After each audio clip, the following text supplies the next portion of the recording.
Assalamualaikum warahmatullahi wabarakatuh.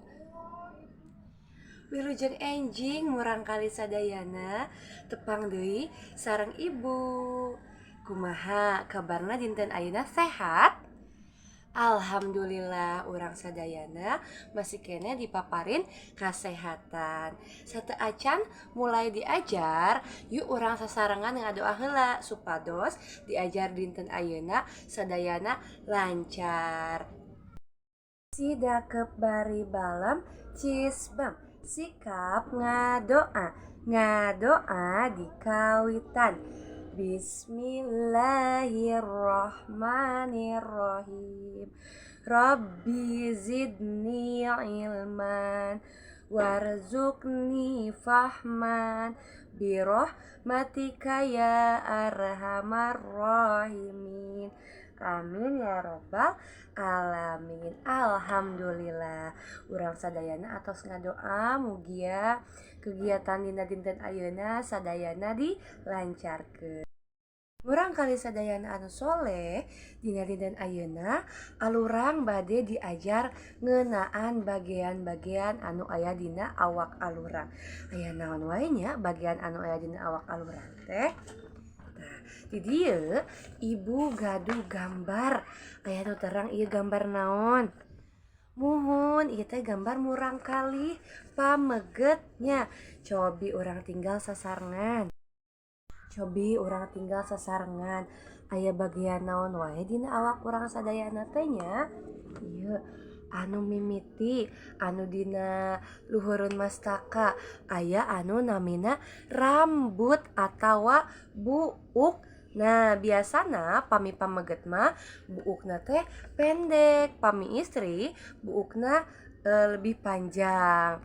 Teras anu kadua dina luhureun soca aya anu namina halis. Nah ieu teh namina halis. Teras dina handapeun halis aya anu namina panon atawa soca. Fungsi soca teh kanggo naon nya? Muhun soca teh fungsina kanggo ninggali. Teras maju deui ka handapna. Dina handapeun soca aya anu namina pangambung. Ieu namina pangambung. Fungsina gunana kanggo ngambung, kanggo bernafas. Teras maju deui ka handap. Dina handapeun pangambung aya anu namina lambei. Fungsina nyaeta kanggo nyarios, kanggo makan.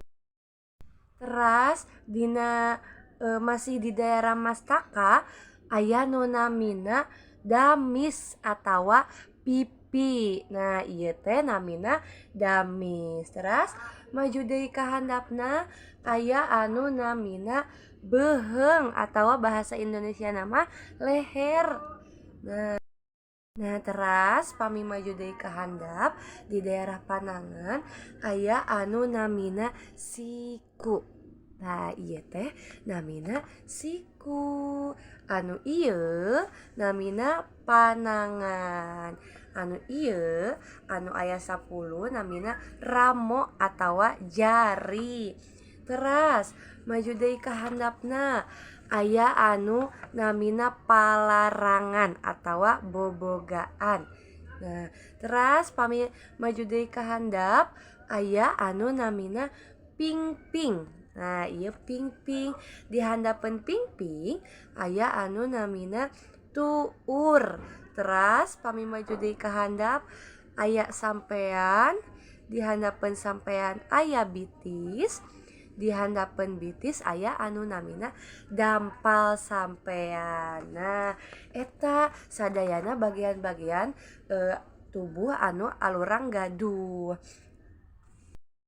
Nah murang kali sadayana tos terang ayeuna bagian-bagian naon wae anu aya dina tubuh alurang teh dimulai mastaka sampaikeun ka sampean.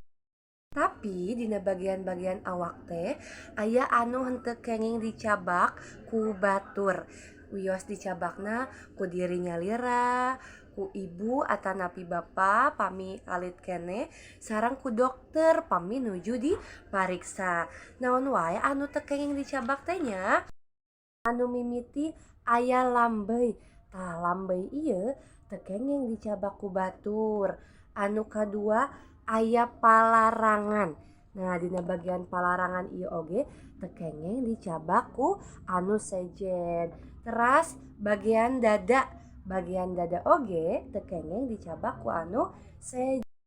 Nah, tilu bagian eta teh henteu kengeng dicabak ku batur. Pami engke murang kali sadayana nuju ameng. Teras aya nu nyagap bagian dada, bagian palarangan atanapi lambai. Murang kali sadayana tiasa laporkeun ka mamah atanapi ka bapa. Alhamdulillah sakitu wae anu tiasa ku ibu didugikeun dina dinten ayeuna. Wilujeng tepang deui di dinten enjing. Wassalamualaikum warahmatullahi wabarakatuh.